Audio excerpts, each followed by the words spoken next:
Hello, hello, hello, everyone. I'm here for Black Ink Crew Chicago, season 2, episode 5. So let's get into it.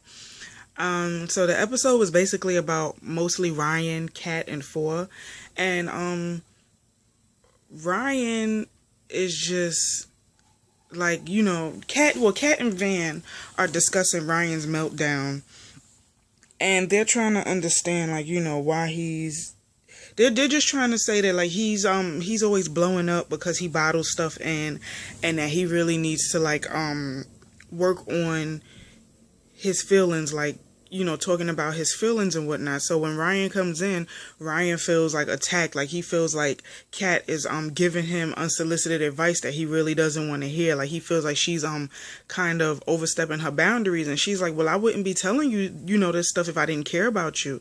And she's like, I won't force my opinions or my beliefs on you. I just want you to know that bottling that stuff in, how you're feeling, it can be dangerous. And it's true. And like I've been saying since the beginning, Ryan really seriously needs to talk to somebody because he has crazy abandonment issues. Like he thinks that everybody is just gonna leave him to be lonely when that's not the case at all. So Kat is packing for New York with the girls, and she's going to New York for Empire State Tattoo Convention. So they're discussing it, and she's like, well, Charmaine and Danielle are like, do you think the guys will feel a certain way because you're going? And she's like, well, they shouldn't feel a way because I told them to go 7 months ago, and they told me no. They blew up at me, so I went on ahead and did it without them. So somehow the conversation switched from that to Four, and Kat is like, she sent him text messages while she was drunk, and that's the most aggressive that she's ever been. But she's just trying to get out of her comfort zone, and she's trying not to place Four in the category of all the guys that have hurt her, which makes sense. And I mean, I can understand why Kat feels the way that she does because, like I said, once that trust is broken between you and your significant other or somebody that you loved at one point, it is hard for anybody to gain it back. So she's just like, I don't really know where me and Four are gonna go from here, but I just do think we do need to we need to act on our feelings. Like maybe I do need to give it a chance and stop being so much in my head.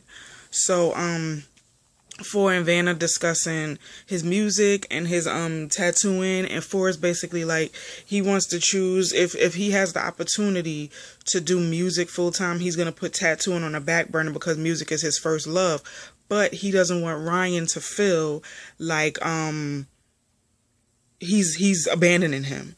And Van is like, well, I understand you wanting to be loyal to Ryan and not wanting him to feel like you're leaving him, but sometimes it happens. We're a family, yes, but sometimes other opportunities come up. You can't pass them by just because of a person and how they feel. And I'm like, I completely agree. Don't hinder yourself. If you have the opportunity to be better than what you are today, by all means, take it. Whoever has a problem with it, you'll always see who your real friends and family are when opportunities like this come your way. If they're down with you and they're supporting you, then that's the people you keep in your circle. But if they get mad or in their feelings because you're doing better than them, then that's somebody you don't need in your circle. And I mean, sometimes it happens like that. Any big milestone in your life, it happens that way for some odd reason. I don't know why. So, Four is thinking about it. He just doesn't want to hurt Ryan because he know that Ryan is going through everything. And speaking of Ryan meets up with his mom, and he explains to his mom, me and Kat got into this big major argument because I feel like she's not loyal. Like she's going to do a tattoo convention without us, and now you leaving to go do your own stuff. So that makes me question your loyalty. That makes me see you as a phony and a liar. And he's like, part of the reason why he feels that way. And even his mom said it. His mom was like, you have crazy abandonment issues that you put people who leave you in the category of being disloyal when it's not that half the time. Half the time it's just people who are branching off and doing other things, but that doesn't mean that their loyalty still doesn't lie with you. And it went back into his childhood. And he said that when he was like 7 or 8, him and his father, his mother and his father separated, but they didn't really tell the kids why or what happened. So his mom was like, well, it's a lot of stuff that y'all didn't know that was going on, but we had to separate. He was like, I'll never forget one night, Dad was like, oh, if your mom comes back to the house, don't let her in. And you came back to the house and you knocked on the door and I couldn't let you in. Like, imagine how that made me feel. And she's like, I understand. Like, you know, he's like, he needed his mother at that point in time in his life, but his mother and his father was going through their issues. Now, I mean, I say this all the time. A lot of stuff that happens when you're a child really does affect you as an adult. Like, it plays a part in your character and your personality and how you think mentally, how you act physically as an adult. So, I mean, I get Ryan felt a sense of abandonment because he felt his mom left and they were going through their problems and they were kind of kept in the dark. Like, the parents thought that they were doing the right thing by protecting them from the adult issues. But I mean, still, kids are curious. They're not stupid. So it's much more better for you to tell the kids the truth and just let them deal with it.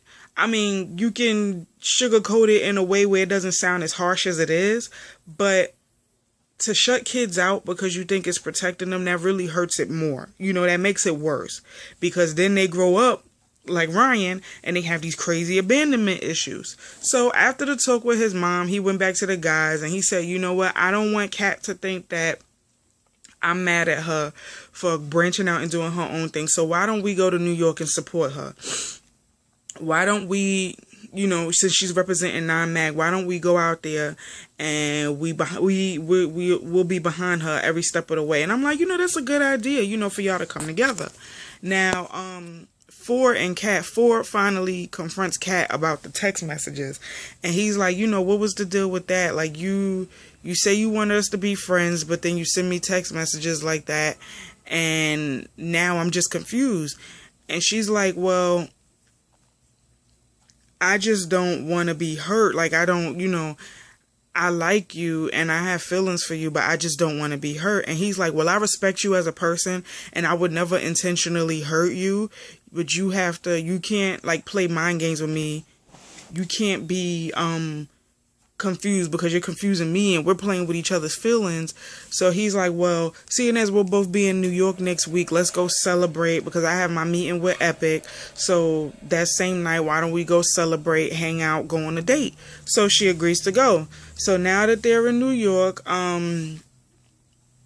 they're like, the girls are like excited to go out and help Kat with her convention and, you know, see New York. And you know, Kat says that she's gonna be meeting up with she's gonna be doing a tattoo for a football player. And the girls are excited for her because they're like, you know, that's a big thing. And then they told her that the guys were coming out and she was like, well, I don't really know what to think about that because I don't want them to come here with negative energy when this is a great opportunity for me. But Danielle and Charmaine were like, well, they're also coming here to hang out with Black Ink. And she's like, okay, so they're basically here for the party. They're not here for me. And she was like, you know, Danielle was like, well, why don't you come? And she was like, well, I have a lot to do, so I don't even know if I have the time to come. But, you know, I'm here to work. And, you know, they're like, well, we understand. You're here to grind. You're here to get what you need to get out of here. So, you know, do you. So Ford goes to his meeting with the executive vice president of Epic. And he let him listen to a couple of tracks. One track was like a, it sounded like a very melancholy, slow ballad type melody song. And the other one was like a street record. So he asked him, he was like, well, what do you think you are? Do you think you're a street record type of dude or whatever? Ford was like, well, I think I'm a rock star. And he's like, okay, see, you know, there's so many people that want to be rock stars and maybe like some of them make it, but the other few that don't, it's a struggle. So he's like, you just need to find your lane. He's like, because now I'm more confused in what lane you are. Like, are you a street dude? Are you a rock star? Are you country? Like, what are you? So Ford's like, well, I'm very versatile. He's like, okay, well, you just have to find what your lane is and concentrate on it. But I'm not going to completely rule you out. You're a talented dude. Send me your music as you grow. But, you know, I just want you to find what lane you're in. So, I mean, I think that's good that the guy still wants to have, like, he said open dialogue with Four. So, you know, Four still has that opportunity. It's just that he send music as he goes along. He, rebrand himself, and, you know, who knows, he could have a record deal pretty soon. So I'm like, that's good that he at least have that connect out in New York, because he could be signed at some point. So, Cat is tattooing Jamie Collins from the New England, I think it's the New England Patriots. I don't watch football, so I don't really know. And he won the Super Bowl, and, you know, Cat is like, well, it's good that, you know, I started tattooing him when he was a rookie along with other guys that were drafted. And it's like, now we both worked our asses off in our careers. He has a Super Bowl ring, and I'm doing these conventions and getting all of these opportunities. So, you know, it's really good. So, you know, Cat was just basically discussing that with him, and he's like, well, you know what? Do what you feel is right for you, because nobody else is. And he was also like, basically telling her, oftentimes when you're, you know, trying to reach the top, the same people who were with you when you were from the bottom won't be there when you reach the top. And that's just how it is, which is true. And like I said earlier, when big milestones happen for you, you see who are really there for you. So, he wanted to get a tattoo of a snake, like along his, around his calf and on his shin or whatever. And the tattoo basically represented like the snake, you know, because snakes shed their skin. So that means that they're growing, they're progressing. So it was like very meaningful and very much, like, it was very much like appropriate for what Cat is going through, what Jamie is going through in his Super Bowl career. So, you know, Cat is like, I want to keep growing. I want to keep progressing. I have all of these opportunities, and I'm going to take it. You know, it's not about me being disloyal. It's just about me looking out for me and making sure my future is set. Yeah, I'm a part of Nine Mag, but I have to look out for Cat too. I'm not mad at Cat at all. I don't see Cat as being disloyal. I see Cat as working her ass off. Like, nobody wants to be stuck at somebody else's tattoo shop forever. But also, I mean, there's nothing wrong with branding yourself at all. So, the last part of the episode, Cat and Four met up for their date. They're flirting with each other, like the feelings and chemistry is there. They're taking Patron shots, and, you know, Cat is like, well, what's really gonna be the deal if me and you get together? Like, if we take it there, what's gonna happen? And he's like, what you mean? Like, let's just, you know, let's see, let's just act on our feelings or whatever. And, you know, they went back to her hotel room, or his hotel room, one of theirs, and they were making out on the elevator.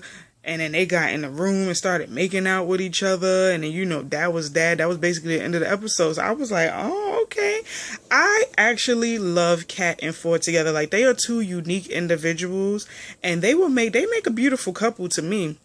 So I'm rooting for them. And like I said before, I honestly don't think Four would hurt Cat, because I do feel like if he does have a bunch of chicks that he was messing with that were his clients, I do feel like those were just, you know, random women to him. They didn't really mean anything to him.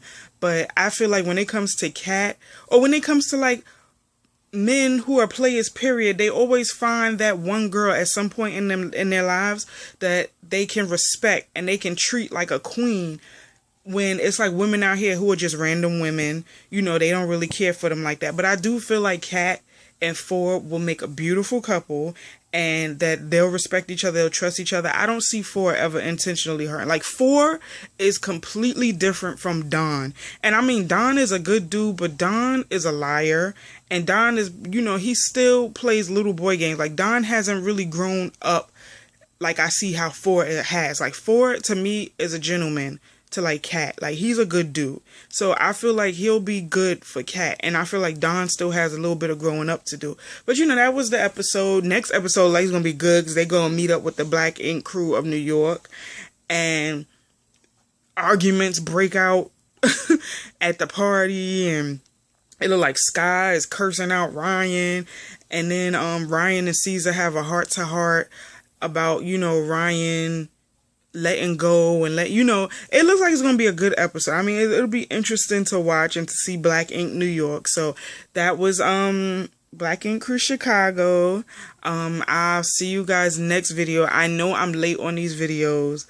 Wednesday night was it was terrible. I couldn't even do my review for Empire, and this I already told y'all what was going on Monday, but I'm catching up. You know, Thanksgiving was yesterday, so I'm catching up on my reviews that I owe before the weekend is out. But I hope you guys had a good Thanksgiving. Mine was pretty good.